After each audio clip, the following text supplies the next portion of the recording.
पर्यावरण, वन एवं जलवायु परिवर्तन मंत्रालय ने अधिसूचना जारी की है कि 1 जुलाई 2022 से सिंगल यूज प्लास्टिक पर प्रतिबंध लग जाएगा। इसके बाद सिंगल यूज प्लास्टिक से बनी वस्तुओं का उपयोग, निर्माण व बिक्री आदि नहीं की जा सकेगी। मंत्रालय का कहना है कि सरकार सिंगल यूज प्लास्टिक से होने वाले प्रदूषण को रोकने के लिए प्रतिबद्ध है।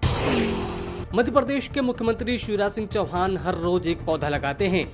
आज सोमवार को उन्होंने सीबीएसई की हाई स्कूल परीक्षा में 99.8% नंबर प्राप्त करने वाली वनिशा पाठक के साथ पौधारोपण किया। इस दौरान उन्होंने ट्वीट करते हुए लिखा कि इन्हें आगे बढ़ने के लिए किसी भी सहयोग की आवश्यकता पड़ेगी, वह मेरी सरकार करेगी। ये बच्चे खूब पढ़ें, इनके सपनों को पंख लगे और ये सफल हों। इसी कामना और संकल्प के साथ आज भोपाल स्थित स्मार्ट पार्क में मैंने पौधारोपण किया।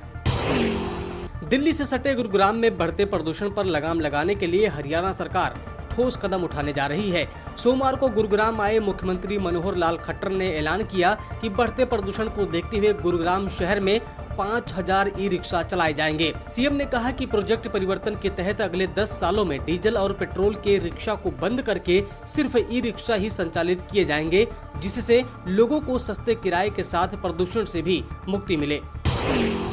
राजधानी दिल्ली और आसपास के क्षेत्रों में वायु गुणवत्ता का स्तर सही करने के लिए वायु प्रबंधन आयोग विधेयक 2021 संसद से पारित होने के बाद इस दिशा में एक नई उम्मीद जगी है। इस विधेयक द्वारा प्रस्तावित आयोग की अध्यक्षता केंद्रीय वन एवं पर्यावरण और जलवायु परिवर्तन मंत्री करेंगे। इस आयोग में अन्य केंद्रीय मंत्रियों जैसे सड़क परिवहन और राजमार्ग, विज्ञान और प्रौद्योगिकी मंत्रालय आदि और कैबिनेट सचिव की भी भागीदारी रहेगी। वायु प्रदूषण के रोकथाम के लिए दिल्ली के बाद एनसीआर के शहरों में भी उद्योगों को पाइप्ड प्राकृतिक गैस से चलाने की तैयारी है। वायु गुणवत्ता प्रबंधन आयोग ने उत्तर प्रदेश, हरियाणा और राजस्थान से एनसीआर में चल रहे उद्योगों को पीएनजी में स्थानांतरित करने का निर्देश दिया है। साथ ही इसके लिए एक समयबद्ध कार्य योजना तैयार कर उसे भी आयोग से साझा करने के लिए कहा है। झारखंड के जमशेदपुर में यूनियन स्कूल प्रांगण में इको पार्क तैयार किया जा रहा है, जो 5000 से अधिक खाली बोतलों से तैयार होंगी और तैयार होने के बाद इसमें सभी तरह के औषधीय पौधे लगाए जाएंगे। पर्यावरण संरक्षण की दिशा में पहल करते हुए inner wheel club Jamshedpur west के खाली प्लास्टिक बोतलों से ही शहर में इको फ्रेंडली पार्क बनाने की सोची गई। इसके लिए क्लब के सदस्यों ने शहर के कई होटलों और रेस्टोरेंट से संपर्क किया, वहां से 1200 बोतलों को एकत्रित किया, जिसकी मदद से इको फ्रेंडली पार्क तैयार किए जा रहे हैं।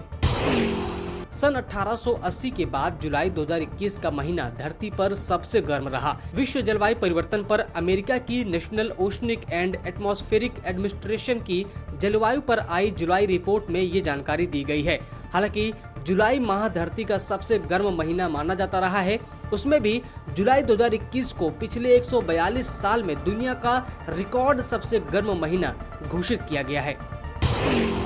झारखंड में मानसून एक बार फिर से सक्रिय होता दिखाई दे रहा है।